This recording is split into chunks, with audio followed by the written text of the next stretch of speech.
Good evening, everyone. Welcome to the news today edition of 9th of July, where we will pick up all important news of the day and explain it to you simply from examination perspective. So let's look at the important topics which we're going to cover today. First, here is our education minister has released a report on All India Survey on Higher Education. A very important topic. Then a very unfortunate event has happened yesterday with respect to the Kaladi landslide in Wayanad, wherein Kerala has renewed the concerns over landslides risk in India. Then we are going to talk about global status report on cancer 2026. Then India's women-led Panchayati Raj as global model of inclusive grassroots for governance was discussed in one of the BRICS summit. And then lastly, we will discuss about India's battery energy storage market review report along with certain quick updates and places news, that is Kyrgyzstan. So the very first news here is our education minister has released a report on All India Survey on Higher Education from 2022, 23, 24, matlab 1 year. So a very important topic because in mains examination you are going to be writing down answers for multiple let's say perspectives. This news is going to help you down to substantiate your points by giving some data from directly from this particular report, right? So a specific topic of your GS paper number 2, social justice, or in questions around let's say women empowerment, inclusive growth, right? Then again the whole idea of demographic dividend, we are going to discuss many such pointers wherein you can use them directly in your answers to these specific topics of your question paper. Now here this report is basically a voluntary report which was started in the year 2010 and 11, and again the participation voluntary in nature. And now the institutions who are participating in this survey, they are reporting their data by self, right? So that is, data is self reported by institutions, and there is a portal wherein these institutions are going to put forward their respective data. Then it provides, and what is the use of the data? Because maybe in 2020 we had this national education policy and it had set certain kind of guidelines with respect to higher education. To track it, we need to see that how these higher education institutions are performing, and that is going to help us to make evidence based policy making a very important topic of governance, right? Ki how policy making has shifted its dynamics from just plain policy making to evidence based policy making, wherein we are going to collect data, we are going to see that what kind of results these policies are going to create. Or let's say if I'm going to frame any policy around any specific area or any problem, then I'll figure out through data that what are the problems, what are the issues. Then that will help me to frame a very accurate policy according to the demand. That is the idea of evidence based policy making. So what has happened over here, again all universities of higher education, all institutions and many standalone institutions as well, so they have shared their data with respect to student enrollment, then faculty and teachers, infrastructure, examination results, course and programs. So all those data were collected, and then this report has figured out what kind of changes we have seen, what kind of maybe impact we have seen with respect to the targets set up by the new education policy of 2020. So first here is in the idea of gross enrollment ratio. Again, these terms are very important for your prelims question paper, wherein they can ask you what is the meaning of gross enrollment ratio. Enrollment matlab kya hota hai ki wherein students are getting enrolled for higher education. So again, we have a formula wherein students enrolled in higher education divided by population with the age group of what? 18 to 20. Very important. You need to understand higher education pertains to age group of 18 to 23 into 100. That's an idea wherein it has an idea ki how much percentage of people in the age group of 18 to 23 are getting enrolled for higher education. So this report has found the data that these are the recurring years wherein 2014-15 the enrollment ratio was 23.7%. Imagine, out of 100% of students, out of 100 students who are in the age gap of 18 to 23, only 23.7 students got enrolled themselves for higher education. Then after this, we have seen that again, after new education policy in 22 and 23, we have seen an increase in the gross enrollment ratio. So it basically tells that how maybe there has been a slight increase of the students who are getting enrolled for higher education. That again is giving us an indication that how access to these higher education has improved. And again, but if you look at the target of NAP 2020, it has made a target of 50% of global enrollment ratio in higher education by 2035, and we are way behind with respect to the target of 50% by 2035. Let's see what kind of further steps would be taken up to get this particular target. Again, as a topic, it can be used in many answers with respect to higher education, maybe demographic dividend, right? So all those things you need to understand with respect to this particular report. जितने भी reports आती है ना of these governments, wherein you are going to use data from those reports, and you're going to quote the name of those reports in your answer writing. Then we have the second thing is female, very, very, very important with respect to women empowerment. A lot of steps have been taken up towards the reduction of women empowerment, but again, empowerment can only happen if there is an idea of women getting enrolled in higher education. One such component is higher education as well with respect to women empowerment. So in India, we have seen that it has increased maybe from 22% in the 2014 and 15 to, let's say, 31%. So maybe we have seen increase in the number of women who are getting enrolled for higher education, right? So now they are telling this is an idea. It reflects what? That better opportunities for girls. It has improved the idea social acceptance of women for higher education, and it has also impacted the scholarships, hostels, and government initiatives, where again a lot of schemes have been there with respect to encouraging women to participate in higher education. Right. Then with respect to gender parity index, very, very, very important. What is the meaning of this? It means what is the ratio of females to males in the enrollment ratio with respect to higher education. So again, if you look at it, basically compares female participation as compared to male participation in the higher education. So if the GPI is 1, that is gender parity is 1, it means what? Ki agar ek institution mein there are 100 students, 50 are women, 50 are men. If gender GPI is greater than 1, when this ratio is greater than 1, it means what? Ki there are more women in higher education as compared to men. And if it is less than 1, of course, it tells that there are more men as compared to women in higher education. So as per this particular report, the gender parity index is of 1.08. It is again telling us how the women empowerment initiatives of India have worked well in the domain of higher education, wherein we have seen more number of women in higher education as compared to men. So that is a very great thing. And it is about 8% higher than the male participation, because it is 1.08%.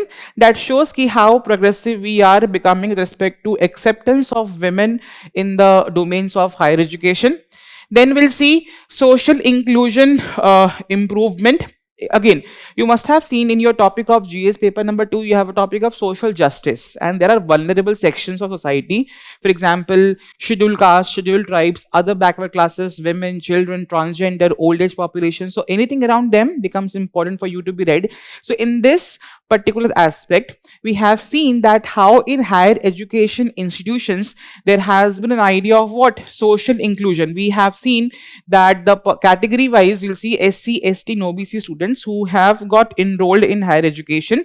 So it has seen an increase of 51% for SC, 75.7% for ST, and OBCs 60%, which shows how inclusive socially our education policy has become, which has resulted in the increase of number of, let's say, these vulnerable sections in higher education institutions. So again, it tells what? We have better access to higher education, we have greater inclusiveness in domain of that. Then it has there are a lot of maybe a lot of times we discuss reservation policies as positives and negative.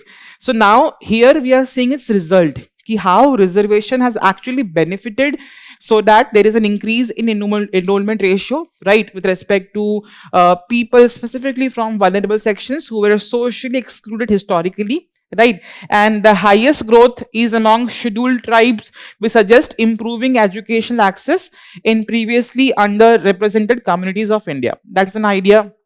Then we'll see there are more number of women coming in the domain of STEM education. STEM stands for, of course, very good: science, technology, engineering, and mathematics. So traditionally these educational fields were dominated by men, but with the education policy, with the kind of support provided by the government, it has led to increase in the number of women participating in STEM education, and the share has increased from 38.4% to 44%. It is very important because we have seen that how in these specific domains of STEM it was dominated majorly by men, and this increase shows what greater gender diversity, but a better representation of women in the innovation and stronger future workforce for technology in these STEM sectors. Then, of course, in education, we need to also understand for quality education, we require quality teachers, educators, faculty members. So this report has also highlighted that the total faculty in higher education has 17.32 lakh teachers, which is of course significantly improved. And among those teachers as well, if you compare gender wise, 55% of them are men, 44.9% of them are women, which tells ki how ki in higher education institutions there are faculty members and there is a at par parity with respect to men. Again it showcases what ki number one is ki the student teacher ratio has improved. The number of students with respect to number of teachers, the ratio has of course improved.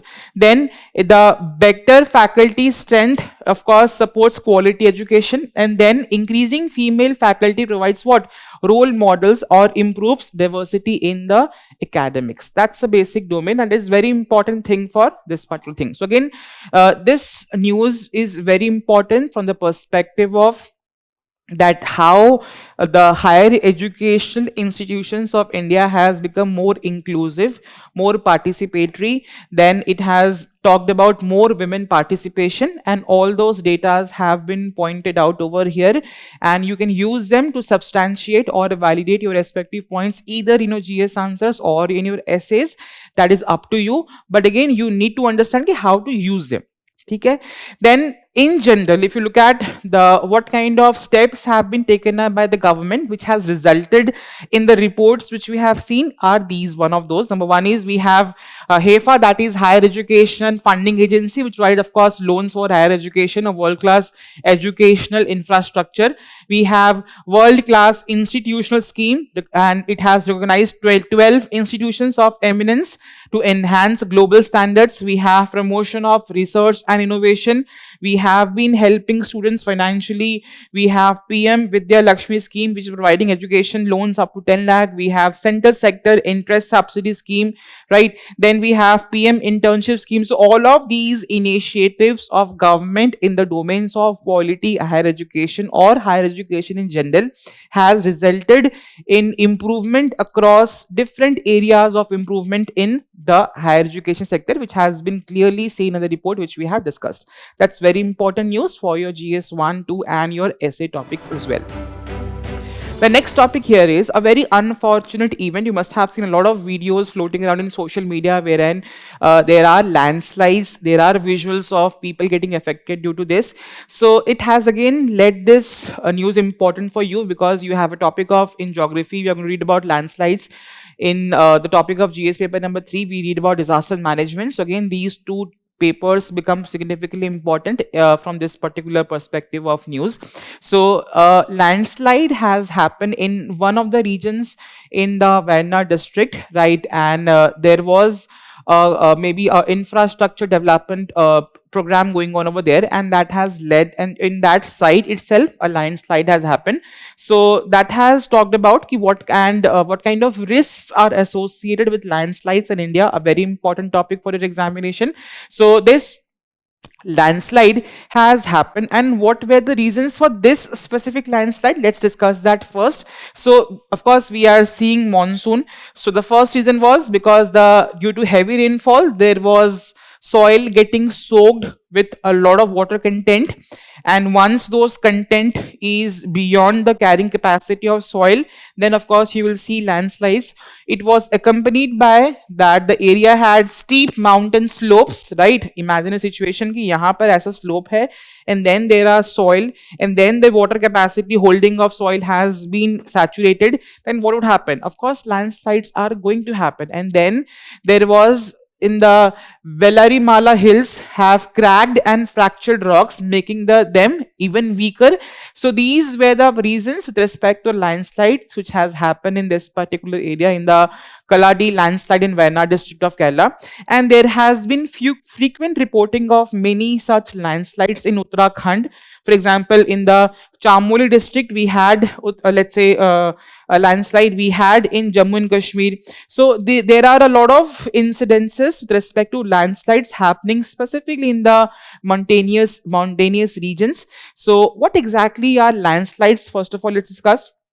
Very simple. जब भी आप कोई topic पढ़ रहे हैं, for I am discussing in the context of mains examination, if there's a question landslides, you can start your answer with basically defining what it is. So this is where you are going to prepare certain standard introductions and conclusions to your answers by having a standard definition, any data point regarding that particular topic or theme of the question. So here a simple definition kya hai? It is a downward falling or sliding of mass of soil, detritus or rock or form of steep slope under the influence of gravity. Very natural, right? So there has been a report which has been released by ISRO, and how ISRO has released the report based on satellite data and images. It has mapped India is among the top 4 landslide prone countries globally. Aap ye data ke saath bhi you can start your answers, right? Then excluding of course the snow areas out of total landmass of India, what India has geographically, if we exclude the snow regions or the snowbound regions, there are 12.6% of areas in the country who are prone or which are prone to, let's say, landslides. Then in terms of regional contribution, if we maybe look at the geographical distribution of the land mass of India, majority of landslides are happening in the northwest Himalayan region, right? 66.5%. Then in the northeastern Himalayan regions, 18.8%, and in the Western Ghats, 14.7%, wherein the news pertains to. So although this is having only 14.7%, but again you have seen the news which reflects what key there are, maybe in spite of having these area having less percentage of landslides, but still they are having or they are creating a lot of vulnerability around that particular topic. So let's discuss ki how are landslides and what are the causes of landslides specifically in the Himalayan region and in the Western Ghats region. So Himalaya regions are basically young fold mountains. What are young fold mountains? Who have been formed very recently. So of course koi bhi cheez naya hota hai, you can expect any tectonic activity happening over there that would of course lead to landslides, and they are accompanied, they are in the number of landslides are increasing specifically in these specific western or maybe the Himalayan region due to, let's say, certain anthropogenic reasons as well. We are constructing dams, we are maybe having a lot of developmental projects around them, and that is leading to maybe the area becoming more vulnerable, right? And these are the few reasons which we have discussed over here. Like we have loose sediments, right? Then we have hydropower projects, then we have maybe developmental activities. All of these are leading or the causes of landslides happening specifically in the Himalayan region. Then Western Ghats, as they are old mountains, they are less or they're having less tectonic activities occurring over there, but there has been frequent incidents of maybe let's say cyclones, or maybe we have oversaturated soils. What is oversaturated soil? Where the water retention capacity of soil is not there. Example, एक sponge है. अब आप sponge को पानी से let's say you are wetting the sponge with water, so it has its maximum capacity to hold water. right? And that has been saturated with respect to the soil in the Western Ghat region. Then there are certain non-tectonic activity. Kya hai wo? Although these regions are very stable in terms of any tectonic activity, but they have some of the uplifted areas which has happened recently, right, by certain tectonic activities which are not that major in nature. And then lastly, there are incidences of deforestation, mining, hill cutting, climate change. So that has led to extreme events of landslides. So it was basically this event of landslide was associated with with a domain of what? Let's say hill cutting, wherein there was an infrastructure project going on, which has led to this particular reason. So let's discuss what kind of measures are there existing or currently in India which are being taken up for the disasters of landslides. What kind of institutions are there? What kind of mechanisms do we have to fight landslides in our country? Number one, we have Geological Survey of India, which is of course mapping the entire area or the landmass of the country with respect to the susceptibility of them to having landslides, coming under Ministry of Mines, right? Then we have National Disaster Management Authority, of course, guidelines, which has asked for hazard zonation mapping, कि जितने भी country में areas हैं, we need to zone them in terms of the incidence, in terms of the vulnerability, in terms of, let's say, which are more susceptible to them. Structural stabilization techniques like retaining structures, slope corrections, that has been done by NDMA.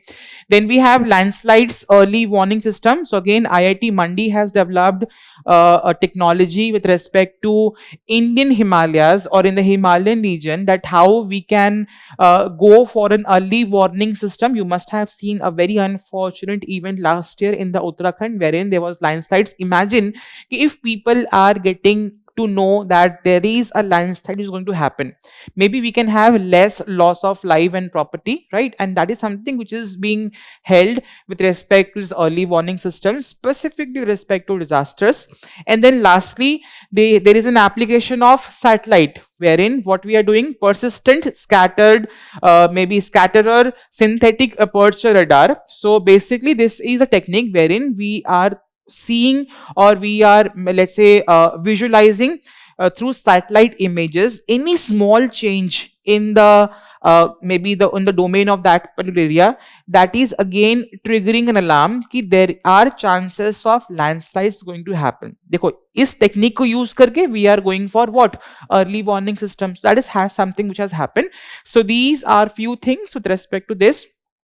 And I'll show you some previous year questions as well, which has been asked on topic of landslides. एक तो मैं discuss किया ही है अभी कि differentiate the causes of landslides in Himalayan region and Western Ghat regions. Very simple. We have discussed that. And then the Himalayas are highly prone to landslides. Discuss the causes and suggest suitable measures of mitigation. So again, questions will be of very simple nature. If you have read the topic of landslides from your standard textbooks and you have read these kind of current affairs, that is again going to help you down to solve a lot of questions or write good content answers in your mains examinations. Again, here current affairs are giving you a hint. That is, out of all topics of my syllabus, certain topics which are there in news becomes important or become most important for my upcoming mains examination. The next news here is again a very standard report. A global status report on cancer 2026 has been released by World Health Organization.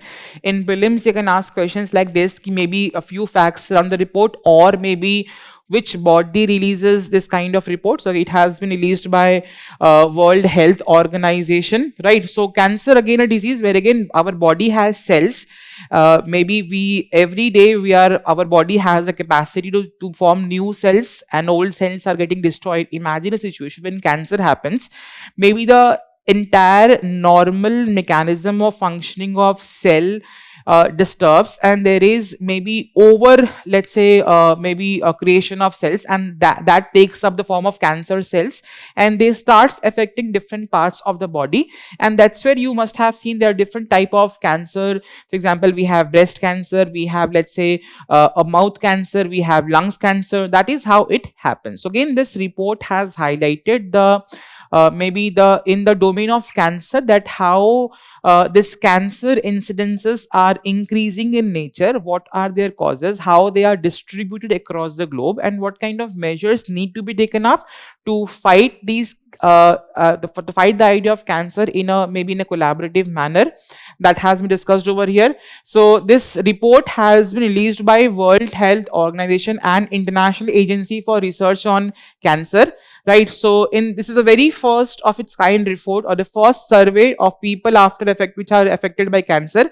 क्या report ने बोला है? Again, it has highlighted that the global burden of cancer has increased. We have been seeing 20.6 million new cases and 10 million deaths. It's a very alarming situation ki how deadly this disease is. And after there's a data also ki cancer has become the second leading cause of deaths in India after the cardiovascular diseases, and the annual cancer cases are projected to rise by 35 million by 2050, which is again an alarming in nature. And among all types of cancers, lung cancer is the leading cause of cancer deaths globally, very, very, very fatal in nature. Then in terms of regional burden, we have seen Asia accounted for largest share of number of cancer cases, followed by, and which is more than half, 50.7% cases of cancers are happening in the Asian region, and deaths is 56.5%. Europe has witnessed disproportionately high burden of 21% of global cases and 9% of global population. Then in terms of financial burden, of course, cancer nowadays there are a lot of maybe maybe a lot of developments have happened around how do we cure cancer, but again the disease is itself, the maybe the treatment is very costly in nature, and we have seen that patients and the families who have, let's say, cancer patients, they are having financial burden, and the data tells at least 45% of the surveyed people reported financial hardships leading to what, let's say, medical bankruptcy. कितना पैसा खर्च हो गया treatment में कि they are bankrupt in nature. Then what are the persisting gaps with respect to how are we dealing with cancer as a or as a global community, right? So problem kya hai? Number one is systemic challenges. Ki there has been a lot of steps or a lot of commitments which has been made politically by governments across the globe, but in paper or in reality they are not getting reciprocated, right? That is the first reason. Then there is cellular cancer type strategies along with weak accountability. What's the meaning of cellular cancer type strategies? Wherein we have different types of cancer, and let's say we have lung cancer, we have mouth cancer, we have blood cancer, a lot of types of cancer there. But again, what is happening? We are seeing every cancer type as we are taking a different approach to different cancer type, and we are not integrating the entire or a one step or a one point strategy for dealing with cancers. Of course, they require different specific treatment, but we can have a common strategy towards cancer treatment, and that is something which is being missing. We are seeing every different type of cancer in a different manner, and we do not have a one simple strategy with respect to fighting cancer. That's a one major problem. Then inequitable impact. We have seen that there are 87% of women with breast cancer who have survived in last 5 years after getting diagnosed. In where? Kahan par? In high income countries. High income countries, basically they are developed countries, they have good medical infrastructure, they have good facilities, they have good social security schemes, and that has led to what? It shows what? Ki this the treatment around cancer requires good medical care, good infrastructure, plus good support from the government. If the government itself is financially weak, how can you expect a better treatment to be given to patients of cancer in that particular country? While only 42% of cases in low income countries, that's the women who have survived out of breast cancer.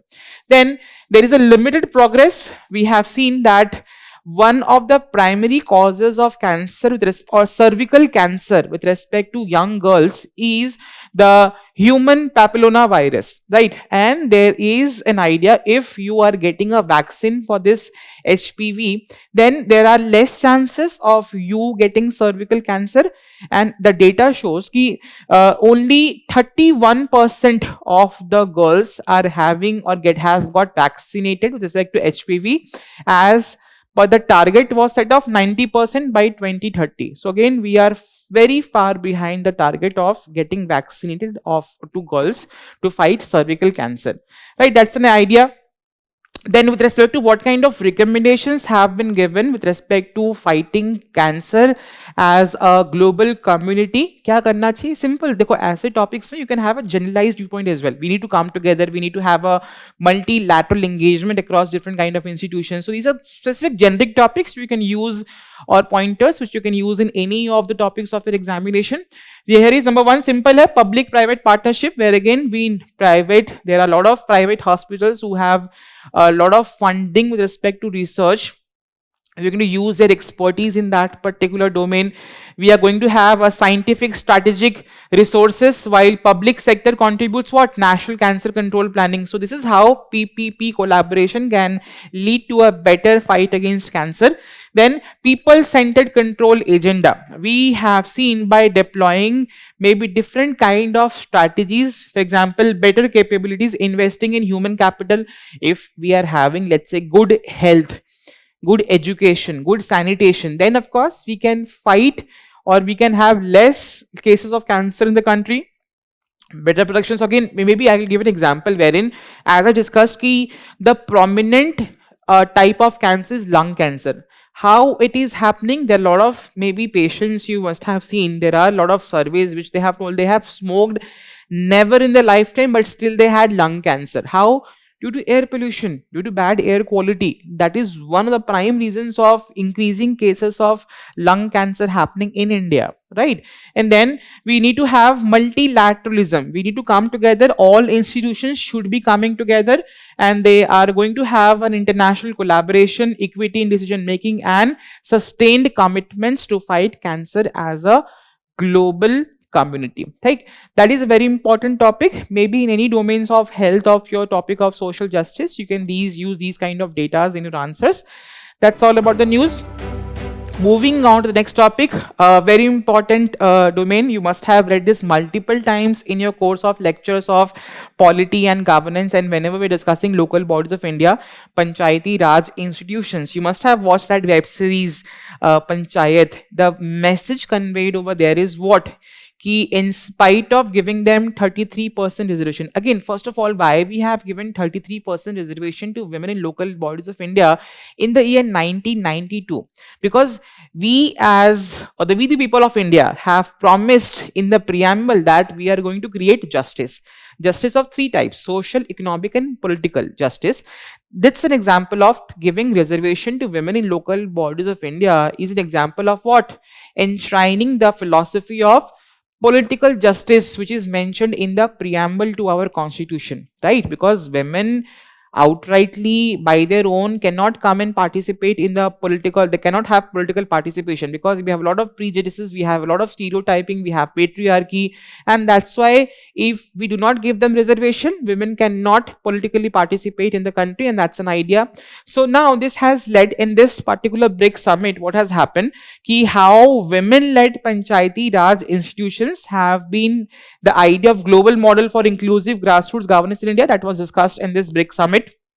Let's discuss during the BRICS women ministerial meeting which is of course happening in Kochi, Kerala. Ministry of Panchayati Raj has showcased that India's transformative initiatives in empowering women through democratic decentralization. What is democratic decentralization? Earlier, the powers of state were divided at two levels: national level, union level, and state level. Then we have went for further decentralization, where again we have created what? The local bodies in India. That is an idea of what? Local governance, right? So again, here in terms of the report which has been discussed in this particular ministerial meeting, the status is that there are 14.5 lakh elected women representatives in Panchayati Raj institutions, and about 46% of the total elected representatives by July 25. Very important piece of data. You can use them as it is in any question around local bodies, issues, women empowerment. How has maybe India seen the idea of empowering women through reservations given, or political reservations in the local bodies of India? Because commonly we have been hearing cases उस panchayat web series में क्या दिखाया गया है, in spite of the women who has been the sarpanch, there is a culture of sarpanch pati or pradhan pati wherein the woman is politically elected, but again the decisions are taken by her husband, and that is maybe the situation in many of the local bodies of India. But again, these kind of datas which has been coming up, it showcase ki how actually we have moved beyond it. Of course, it is not completely removed, but again we are progressing in that particular domain. Then it has this report has also highlighted that last year we had a review of lot of panchayati raj across different maybe areas. So out 25 out of the 42 gram panchayats who has been getting exemplary performance award under the National Panchayat Awards, 25 of 42, 25 of them were women led, which showcases what ki how actually panchayats which were led by women have been doing significantly well, and they have been getting exemplary award with respect to the development which they have done. In general, that what are the benefits with respect to giving reservations to women in panchayats, a very important domain. You must have seen currently we have of course passed a bill with the name of Nari Shakti Adhiniyam Act, which is of course going to give them women 33% reservations in the let's say parliaments and state legislatures of India, right?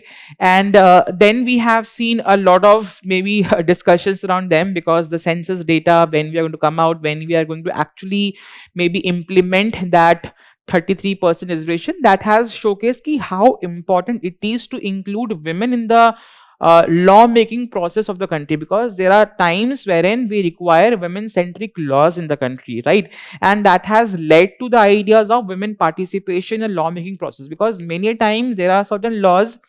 For example, we have Maternity Benefit Act, which talks about 6 months of paid leave to women who are going to give birth to childs, right? So many times 6 months is not enough. But again, this law was made by parliament which has majority of men over there, men who cannot understand what kind of changes women goes through her body whenever she is giving birth to a child. Then how can we expect, and there are data as false which tells ki after a couple of months of joining back after their maternity benefit, majority of maybe a lot of women are resigning from their jobs. That has showcased the idea of women touch in the lawmaking process, specifically which are pertaining to them. So in general, with respect to Panchayati Raj institutions in India, we have seen a responsive development planning wherein women specifically, if they are the leading the panchayats, there is data which says they are significantly working towards the domain of health, education, skill development, and safety protection against violence. There are examples wherein tolerance resolution against domestic violence by the Namguda Gram Panchayat of Odisha is there, example hai.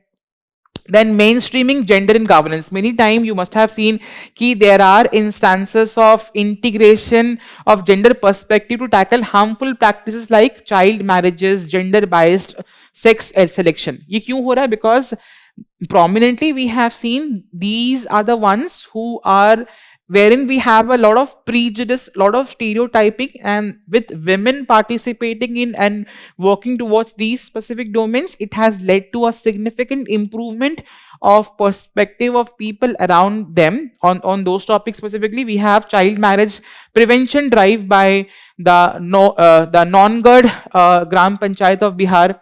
Then collective transformation, we have seen that there are example of self-help groups, right? So again, promoting women-led self-help groups for financial inclusion, community vigilance by the Kishori Nagar Gram Panchayat, Andaman and Nicobar Islands we have. Then women empowerment, again, women have been subjugated to a lot of discrimination. That's why we have created an idea of equity.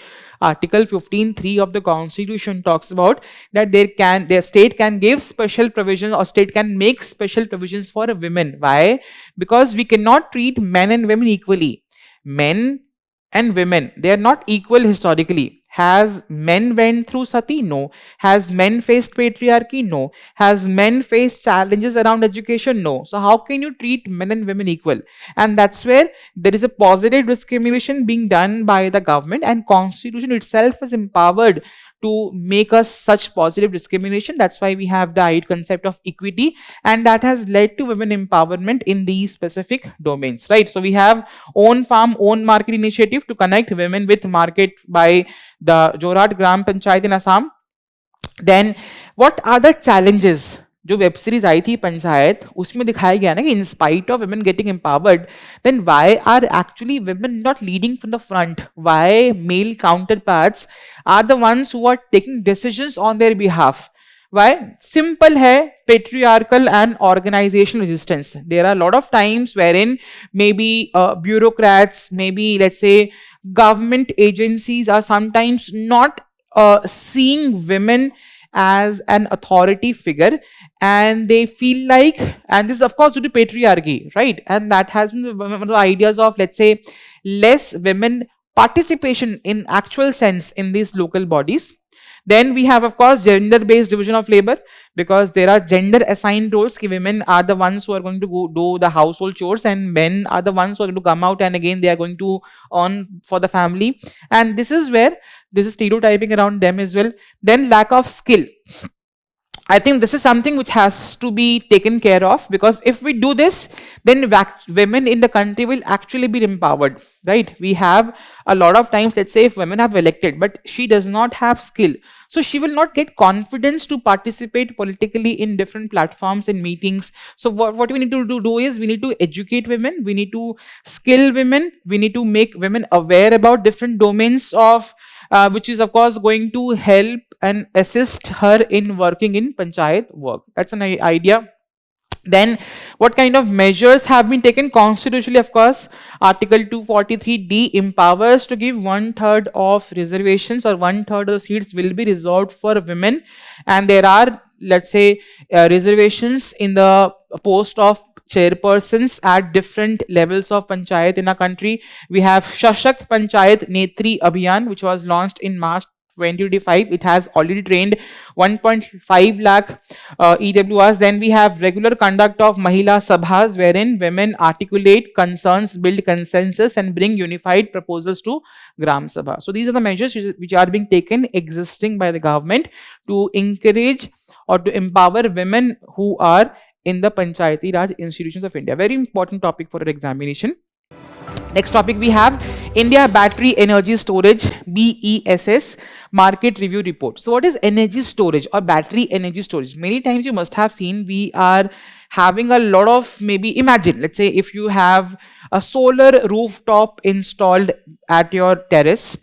Now in the summer season, of course, a lot of maybe electricity is generated through solar panels because we have ample amount of sunlight, but our requirement is not per the demand or not per the, let's say, solar energy which is getting converted into electrical energy, and we are having less demand but we are producing more. So do we have any mechanism to store excess and use them during times when we have less sunlight?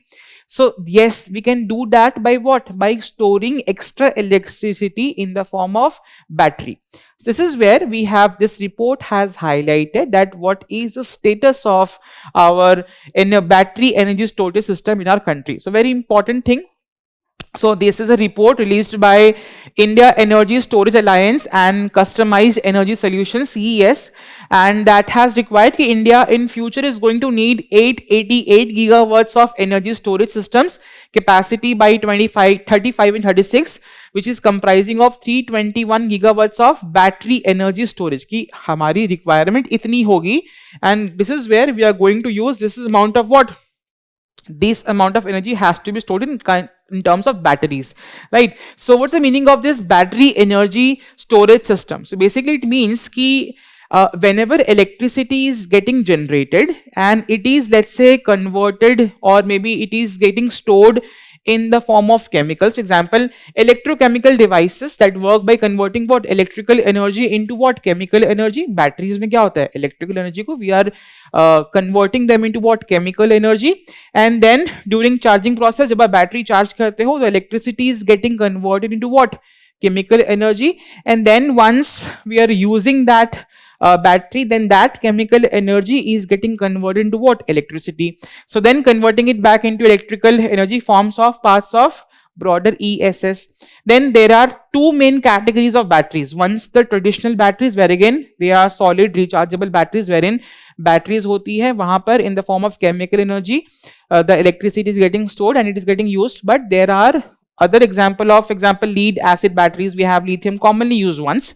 Then we have flow batteries. What are the flow batteries? Wherein in big tanks, right? So there are, let's say, a fluid in which, or in chemicals which are getting stored, which contains electricity, right? So where chemicals energy is stored in varying types of flow liquid electrolytes and kept in tanks. Examples are vanadium redox flow batteries, zinc iron flow batteries, zinc bromine batteries. All of these examples of what? Flow batteries. So now let's see that in how in different types of energy storage system we can keep our electricity. So there are multiple things. Mechanically we can keep in the form of, let's say, pumped hydro energy storage. We have electrochemical, the batteries which I have discussed. Then energy can also be stored in thermal manner. Then we can store it in electrical manner in capacitors, superconducting magnetic energies. Then we can store them in chemical form as well. So these are the classification of energy storage technologies around which we can store excess amount of electricity which is we are getting produced. Then we'll see that why do we need this? Because you understand that during summer seasons there is a demand of electricity which is increasing. Everyone is using air conditioners now. If we are moving from winters to summers, our electricity demand is increasing, but are we producing that to meet that particular demand? No. And this is where we are going to store the excess electricity which is getting produced during other parts of the year, and we are going to use them during time of surge in demand, so that our existing grid system does not have increased load whenever we are having peak demands of electricity. Very important. Then installed power generation capacity. We have a total installed generation capacity of 520 gigawatts, comprising of what? 52% of our electricity is coming down from non-fossil fuel sources, right? Requiring advanced storage equipment. मतलब मान लो India में अगर 100 gigawatts of electricity is getting produced, then 52.3% of that electricity is coming from what? Non-fossil fuel resources. So technically we are going for what? Renewable energy generation. And then, for example, majority of them is coming from solar energy. So this excess amount of solar energy, if we are producing, that needs to be stored. That is going to be helping us during the time of what? Surge in demand. So that is where we need to have an infrastructure around which these excess electricity can be stored. And that's why this energy storage system, and specifically battery energy storage systems, comes into picture, right? Then we are going to go for what? Grid integration. So this energy storage system is going to be helping down in terms of criticality or critical ancillary services, including frequency regulation, voltage control, and black start capability. That's an idea of this. So a very important theme with respect to what? Energy conservation, and then with respect to the ideas of maybe meeting up the demands of electricity in the growing domains of climate change.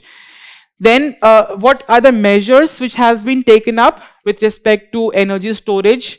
We have production and incentive scheme. You must have seen India is trying to make sure that every energy storage system is produced indigenously. Again, going with the idea of Make in India initiative, we have production linked incentive scheme. We have discussed multiple times ki the more we produce, the more incentive we are going to get on extra production which we are doing.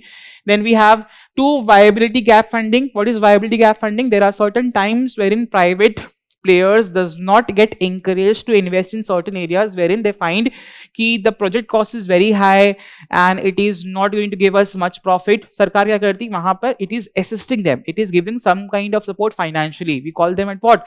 A viability gap funding. So we have two these kind of funds specific in the domain of energy storage. Then we are recognizing this ESS, that is energy storage system, as an integral part of power systems. Inclusion of ESS in what? Harmonized list of infrastructure. A very important topic for your GS paper number 3.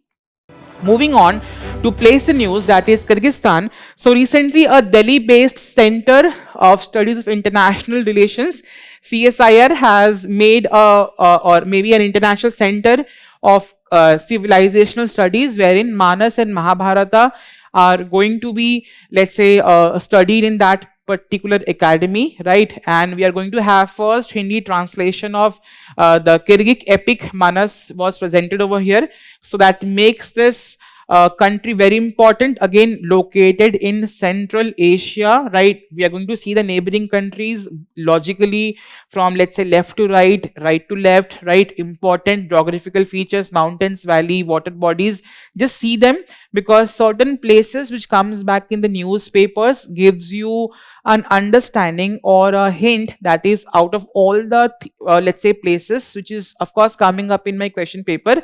These places are important because they were in news, and there are examples which you can see from previous year question papers of UPSC, that how there are places in news which are there and they are directly asked in the examination. Please locate them in the map and see all those features which are discussed over here. Moving on to quick updates of the day. Currently, India and Indonesia has agreed to jointly develop the Sabang port, a very important topic. Kahan hai located? It is in the northern tip of Sumatra, right? And Way Island in Indonesia, Aix province, right?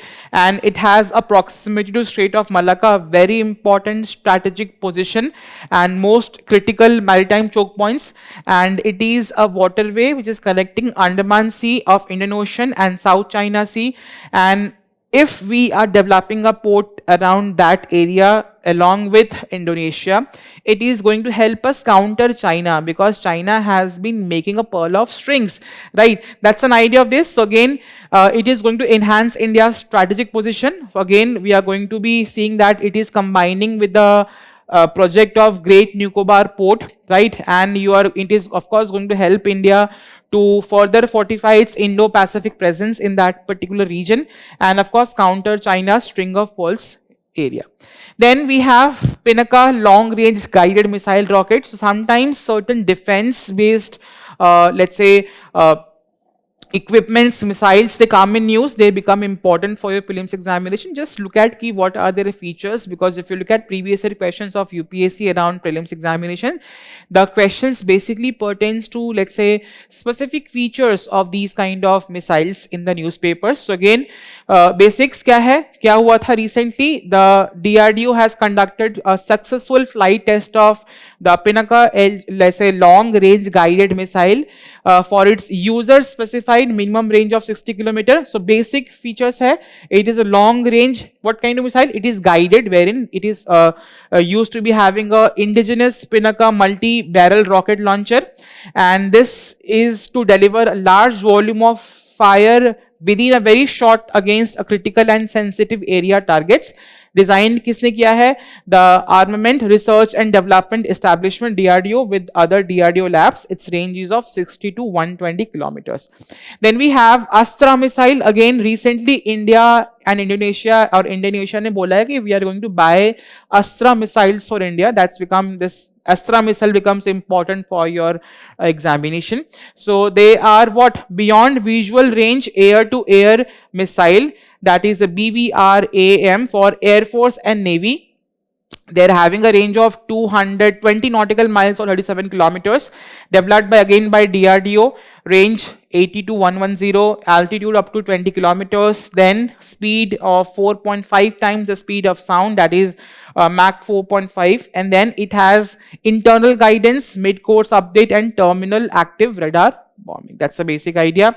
Then we have port of import of drugs. India successfully has its 42nd port, which is exclusively going to be there for import of drugs. Again, very useful for the pharmaceutical industries of the country. So government has notified the Navi Mumbai airport as a port of drugs. So if any area, or let's say any roadways or any border areas or any, let's say, water area is getting maybe a status of import of drugs, that becomes important for this, comes under the Ideas of Drugs and Cosmetics Act of 1940. which regulates the import, manufacture, distribution, and sale of drugs. So currently, by road, rail, ship, and air, it has become the 42nd port for import of drugs. So again, simply let's say strengthening the pharmaceutical supply chain by improving import logistics, faster movement of pharmaceutical consignments, pressure on reducing the pressure on existing notified ports, and again improving the idea of the government's ease of doing business in the pharmaceutical sector.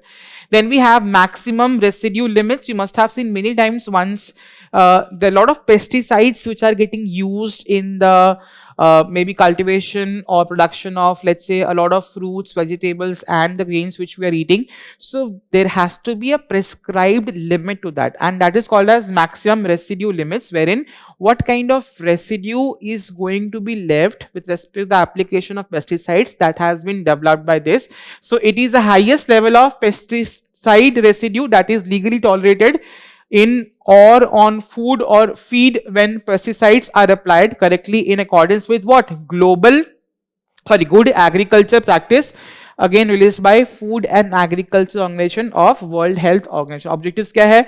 Again, maybe protecting consumers from excessive pesticide exposure, ensuring pesticides are used according to approved agriculture practices, facilitating domestic and international trade in agriculture products. Because we have seen many times a lot of consignments of India is getting rejected due to maybe the standards of exports are not being met. You must have heard about recently Japan has rejected a shipment of maybe mangoes, shrimps got rejected. So all of these are the areas wherein we need to work upon in order to improve the export competitiveness of Indian agricultural products. So that is being done by that. So India में कौन करता है, इसे किसने निकाला है? Food Safety Standards Authority of India is the one who is prescribing what? The maximum residue limits. Then we have Ullas, that is understanding lifelong learning of for all in society. Recently, Uttarakhand has become the 6th state to have a fully literate state under the National Education Policy 2020 under this Ullas scheme. So Ullas scheme क्या है? There are other states. For example, Uttarakhand has joined Mizoram, Goa, Tripura, Himachal Pradesh, and Sikkim, who are fully literate states. So क्या है ये scheme? It's all about, it's a part of aligning with an idea of National Education Policy of 2020. Implementation period is from 22 to 27. Vision क्या है? To make Bharat Jan Jan Sakshakar, wherein the scheme is based on the spirit of what? Kartavya Bodh, duty, and is being implemented through volunteerism, where again we are going to make everyone literate. कैसे कर सकते हैं हम? That to cover non-literates of age group of 15 years and above in all states and UTs, and target is to provide foundation literacy, basic foundation literacy and numeracy to 5 crore learners with 1 crore learners per year by using the hybrid mode. A very important theme. Then we have Nasha Mukt Bharat Abhiyan, right? Again, you must have seen a lot of drug abuse happening in the country and a lot of side effects in different domains of society, children, right? Women violence. So this is where we have this Nasha Mukt Bharat Abhiyan, which is covering 29.924 crore individuals. It was launched in 2020 in 272 districts identified as most vulnerable, wherein jahan zyada drug use hota hai, and it has expanded to all districts of India by 2023. And Ministry of Social Justice and Empowerment is a nodal ministry for implementation of this particular scheme. The idea is of having India drug free, right? And drug free India involving what? Youth, women, and community members. And we have 3 prolonged strategy. Supply control, supply of drugs in market is going to be controlled by a agency known as Narcotics Control Bureau. Then demand reduction and awareness kaun karega? Ministry of Social Justice and Empowerment. And then treatment and rehabilitation is going to be done by Ministry of Health and Family Welfare. That's where we have integrated one institution and 2 specific ministries to implement this particular scheme. Last we have Egyptian vulture. It was in news. So anytime you see a species coming up in the news, that becomes important for an examination of all species which you're going to read in the environment chapter. So Egyptian vulture has become locally extinct in the Nilgiris and is disappearing from much of the range, especially in Tamil Nadu. That's why it is important. So basic facts hai, where they are found in the regions of southern Europe, northern and central Africa, Middle East, right, and all such areas. Threats kya hai? They are having threat of veterinary anti-inflammatory drug diclofenac. We have discussed a lot of times. Electrocution by power lines. What are the characteristics of these Egyptian vultures? They are world's smallest and only tool using vultures. Specific pointers ko dekhiye. These become question statements of your prelims examination. They breed later in the year other than the vulture species. They rub themselves with soil rich ferric oxides. They play a vital role or a vital ecological role in removing animal carcasses from the landscape. As per the IUCN, they have a conversation of status of endangered, and under the Wildlife Protection Act, they're kept in Schedule 1. With this, we come to the end of news to discussion of today. All important questions which have been framed on topics what we have discussed will pop up in your screen. Please solve those questions and post your answers in the comment section. Lastly, Vision has come up with the digital current affairs platform, which is a one-stop solution for all your current affairs need for the examination. Please go and navigate the website. It is certainly going to help you a lot in terms of your current affairs preparation. Thank you so very much and all the very good. Goodbye.